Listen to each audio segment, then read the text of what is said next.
ನಾವು ಜೀವನದಲ್ಲಿ ಯಾರಿಗೂ ಕೂಡ ಹೆದರಬಾರದು. ಇದು ನಿನ್ನ ಜೀವನ. ನಿನ್ನೆಯ ಬಗ್ಗೆ ಯೋಚಿಸಿ ನಾಳೆಯದನ್ನು ಹಾಳು ಮಾಡಿಕೊಳ್ಳಬೇಡಿ. ಇವತ್ತಿನ ದಿನವನ್ನು ಸರಿಯಾದ ರೀತಿಯಲ್ಲಿ ಸದುಪಯೋಗ ಮಾಡಿಕೊಳ್ಳಿ. ಆಗ ಮಾತ್ರ ನಾಳೆ ಬರುವಂತಹ ದಿನಗಳು ಉಜ್ವಲವಾಗಿ ಇರಲು ಸಾಧ್ಯವಾಗುವುದು. ಕಳೆದಿದ್ದು ನಿನ್ನದಲ್ಲ, ಇದ್ದಿದ್ದು ನಿನ್ನದಲ್ಲ. ಏಕೆಂದರೆ ಈ ಬದುಕೆ ನಿನ್ನದಲ್ಲ. ಸಾಗರದ ಅಲೆಗಳು ಎಷ್ಟು ಜೋರಾಗಿ ಸದ್ದು ಮಾಡಿದರೂ ಕೂಡ ಸಾಗರದ ತಳ ಯಾವಾಗಲೂ ಕೂಡ ಪ್ರಶಾಂತವಾಗಿ ಇರುತ್ತದೆ. ಹಾಗೆಯೇ ಜೀವನದಲ್ಲಿ ನಾವು ಎಲ್ಲಿ ಮಾತನಾಡಬೇಕು, ಎಲ್ಲಿ ಸಾಗರದಂತೆ ಅಲೆಗಳನ್ನು ಎಬ್ಬಿಸಬೇಕು, ಎಲ್ಲಿ ಸಾಗರದ ಆಳದ ರೀತಿಯಲ್ಲಿ ತಣ್ಣಗೆ ಇರಬೇಕು ಎನ್ನುವುದು ನಮಗೆ ಬಿಟ್ಟಿದ್ದು. 100 ಉಪದೇಶಗಳಿಗಿಂತ ಆಪತ್ಕಾಲದಲ್ಲಿ ಮಾಡಿದಂತಹ ಒಂದು ಸಹಾಯವು ಶ್ರೇಷ್ಠವಾಗಿ ಇರುತ್ತದೆ. ನೀವು ಯಾರಿಗೆ ಆಪತ್ಕಾಲದಲ್ಲಿ ಸಹಾಯವನ್ನು ಮಾಡಿರುತ್ತೀರಿಯೋ ನಿಮಗೂ ಕೂಡ ದೇವರು ಆಪತ್ಕಾಲದಲ್ಲಿ ಸಹಾಯವನ್ನು ಮಾಡುವಂಥವರನ್ನು ಸೃಷ್ಟಿ ಮಾಡಿಯೇ ಇರುತ್ತಾನೆ. ಧ್ಯಾನ ಹೆಚ್ಚಾದಂತೆ ಜ್ಞಾನ ಎನ್ನುವುದು ಹೆಚ್ಚಾಗುವುದು. ಜ್ಞಾನ ಹೆಚ್ಚಾದಂತೆ ಮನುಷ್ಯನಲ್ಲಿ ಮೌನ ಎನ್ನುವುದು ಹೆಚ್ಚಾಗುವುದು. ಮನುಷ್ಯನು ಕೋಪವನ್ನು ಪ್ರೀತಿಯಿಂದ, ಪಾಪವನ್ನು ಸಮಾಧಾನದಿಂದ, ಲೋಭವನ್ನು ದಾನದಿಂದ, ವಿದ್ಯೆಯ ಮಾತನ್ನು ಸತ್ಯದಿಂದ ಗೆಲ್ಲಬಲ್ಲ. ಜ್ಞಾನ ಮತ್ತು ನಡತೆ ಇವೆರಡೂ ಕೂಡ ಹೃದಯದ 2 ರೆಕ್ಕೆಗಳು ಇದ್ದ ಹಾಗೆ. ಹಾಗಾಗಿ ಜ್ಞಾನ ಮತ್ತು ನಡತೆಯನ್ನು ನಾವು ಎಂದಿಗೂ ಕೂಡ ಮರೆಯಬಾರದು. ನಿಮ್ಮನ್ನು ಸುಮ್ಮನೆ ಹೊಗಳುವವರಿಗಿಂತ ನಿಮ್ಮ ಕುಂದು ಕೊರತೆಗಳನ್ನು ಎತ್ತಿ ತೋರಿಸುವಂತಹ ವ್ಯಕ್ತಿಯೇ ಮೇಲು. ಕೋಪ ಬಂದಾಗ ಕಿರಿಚಾಡಲು ಹೆಚ್ಚು ಶಕ್ತಿ ಬೇಡ. ಕೋಪ ಬಂದಾಗ ಶಾಂತವಾಗಿ ಇರಲು ಹೆಚ್ಚು ಶಕ್ತಿಯು ಬೇಕಾಗುತ್ತದೆ. ಯಾವ ವ್ಯಕ್ತಿಗೆ ಇನ್ನೊಬ್ಬರನ್ನ ಬೆಳೆಸುವಂತಹ ದೊಡ್ಡ ಗುಣ ಇರುತ್ತದೆಯೋ ಆ ವ್ಯಕ್ತಿ ತನಗೆ ಅರಿವಿಲ್ಲದಂತೆಯೇ ಬಹು ಎತ್ತರದ ಸ್ಥಾನಕ್ಕೆ ಬೆಳೆಯುತ್ತಾನೆ. ತನಗೂ ಒಂದು ದಿನ ಸಾವಿದೆ ಎಂದು ಅರಿತವನು ಇನ್ನೊಬ್ಬರಿಗೆ ತೊಂದರೆಯನ್ನು ಕೊಡುವುದೇ ಇಲ್ಲ.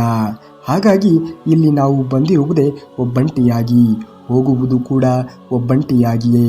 ಇರುವುದು ಈ 3 ದಿನದ ಸಂತೆಯಲ್ಲಿ ನಾನು, ನನ್ನದು, ನಾನೇ ದೊಡ್ಡವನು ಎನ್ನುವಂತಹ ಅಹಂಕಾರ ಜಂಬ ಏಕೆ? ತುಂಬಿದ ಜೇಬು 100 ಆಟ ಆಡಿಸುತ್ತದೆ. ಅದೇ ಖಾಲಿ ಜೇಬು 100 ರೀತಿಯ ಪಾಠವನ್ನು ನಮಗೆ ಕಲಿಸುತ್ತದೆ. ಜೀವನದಲ್ಲಿ ಸಾವಿರಾರು ಯುದ್ಧಗಳನ್ನು ಗೆಲ್ಲುವುದಕ್ಕಿಂತ ನಿಮ್ಮನ್ನು ಜಯಿಸುವುದು ಉತ್ತಮ. ನಿನ್ನನ್ನು ನೀನು ಮೊದಲು ಅರಿತುಕೋ. ನಿನ್ನ ಹೃದಯವನ್ನು ನೀನು ಮೊದಲು ಗೆಲ್ಲು, ತದನಂತರದಲ್ಲಿ ಬೇರೆಯವರನ್ನ ಗೆಲ್ಲುವಂತೆ. ಯುದ್ಧ ಭೂಮಿಯಲ್ಲಿ 1000 ಬಾರಿ ಗೆದ್ದರೂ ಕೂಡ ತನ್ನನ್ನು ತಾನು ಗೆದ್ದವನು ಶ್ರೇಷ್ಠನಾಗುತ್ತಾನೆ. ನಿಮ್ಮನ್ನು ನೀವು ಗೆಲ್ಲಿರಿ, ಇತರರ ಮೇಲೆ ಗೆಲ್ಲುವುದು ತದನಂತರದಲ್ಲಿ. ಬದುಕಿನ ಎಲ್ಲ ಕಷ್ಟಗಳಿಗೂ ಕೂಡ 2 ಔಷಧಿಗಳು ಇದ್ದೇ ಇರುತ್ತವೆ. ಒಂದು ದುಡಿಮೆ, ಇನ್ನೊಂದು ತಾಳ್ಮೆ. ಮನುಷ್ಯನ ಸ್ವಭಾವವೇ ಹಾಗೆ. ತಪ್ಪು ತಮ್ಮದಾದರೆ ವಕೀಲರಾಗುತ್ತಾರೆ, ತಪ್ಪು ಬೇರೆಯವರದ್ದಾದರೆ ನ್ಯಾಯಾಧೀಶರಾಗುತ್ತಾರೆ. ಒಳ್ಳೆಯ ವ್ಯಕ್ತಿಯಾಗಿರಿ, ಆದರೆ ಅದನ್ನು ಸಾಬೀತುಪಡಿಸಲು ಸಮಯವನ್ನು ವ್ಯರ್ಥ ಮಾಡಲೇಬೇಡಿ. ಬುದ್ಧಿ ಎನ್ನುವುದು ಕಡಿಮೆಯಾದರೂ ಕೂಡ ನಡತೆ ಎನ್ನುವುದು ಶುದ್ಧವಾಗಿ ಇರಬೇಕಾಗುತ್ತದೆ. ಯಾರ ಮನಸ್ಸಿನಲ್ಲಿ ಕೂಡ ನಾನೇ ಸರಿ ಎನ್ನುವುದು ಇರುತ್ತದೆಯೋ ಅವರಿಗೆ ತಮ್ಮ ತಪ್ಪಿನ ಅರಿವು ಎನ್ನುವುದು ಆಗಲು ಸಾಧ್ಯವೇ ಇಲ್ಲ. ಚಿಂತೆ ಎನ್ನುವುದು ನಾಳೆಯ ತೊಂದರೆಗಳನ್ನು ದೂರ ಮಾಡಬಲ್ಲ, ಆದರೆ ಇಂದಿನ ತೊಂದರೆಗಳನ್ನು ಹೆಚ್ಚು ಮಾಡುತ್ತದೆ. ಚಿಂತೆ ಹಾಗೂ ಚಿತೆಗೆ ಕೇವಲ 0 ವ್ಯತ್ಯಾಸ ಅಷ್ಟೇ. ಮಾತುಗಳು ಇಲ್ಲದೆ ಸಂಬಂಧವಿಲ್ಲದೆ, ಗೌರವ ಇಲ್ಲದೆ ಪ್ರೀತಿ ಇಲ್ಲ, ನಂಬಿಕೆ ಇಲ್ಲದೆ ಜೀವನವೇ ಇಲ್ಲ. ತೊಂದರೆಗಳು ಎಂದು ನಿಲ್ಲದ ಮುಂಗಾರಿನ ಮಳೆಯಂತೆ. ಆದರೆ ನಿಮ್ಮ ಒಳ್ಳೆಯ ವ್ಯಕ್ತಿತ್ವ ಆ ಮಳೆಗೆ ಛತ್ರಿ ಇದ್ದಂತೆ. ಹಾಗಾಗಿ ಯಾವುದೇ ತೊಂದರೆಗಳು ಬಂದರೂ ಕೂಡ ನಿಮ್ಮ ಒಳ್ಳೆಯ ಗುಣ ಎನ್ನುವುದು ನಿಮ್ಮನ್ನು ಕೊನೆ ಕಾಲದಲ್ಲಿ ಕಾಪಾಡಿಯೇ ಕಾಪಾಡುತ್ತದೆ. ಒಳ್ಳೆಯತನವನ್ನು ಜೀವನದಲ್ಲಿ ನಿರಂತರವಾಗಿ ಬೆಳೆಸಿಕೊಳ್ಳಿ. ಆದುದೆಲ್ಲ ಒಳ್ಳೆಯದಕ್ಕೆ ಆಗಿದೆ, ಆಗುವುದೆಲ್ಲ ಒಳ್ಳೆಯದೇ ಆಗುತ್ತಿದೆ, ಆಗಲಿರುವುದು ಸಹ ಒಳ್ಳೆಯದೇ ಆಗಲಿದೆ. ರೋಧಿಸಲು ನೀನೇನು ಕಳೆದುಕೊಂಡಿರುವೆ? ಕಳೆದುಕೊಳ್ಳಲು ನೀನು ತಂದಿರುವುದಾದರೂ ಏನು? ನಾಶವಾಗಲು ನೀನು ಇಲ್ಲಿ ಮಾಡಿರುವುದಾದರೂ ಏನು? ನೀನೇನೇ ಪಡೆದಿದ್ದರೂ ಕೂಡ ಅದನ್ನು ಇಲ್ಲಿಂದಲೇ ಪಡೆದಿರುವೆ.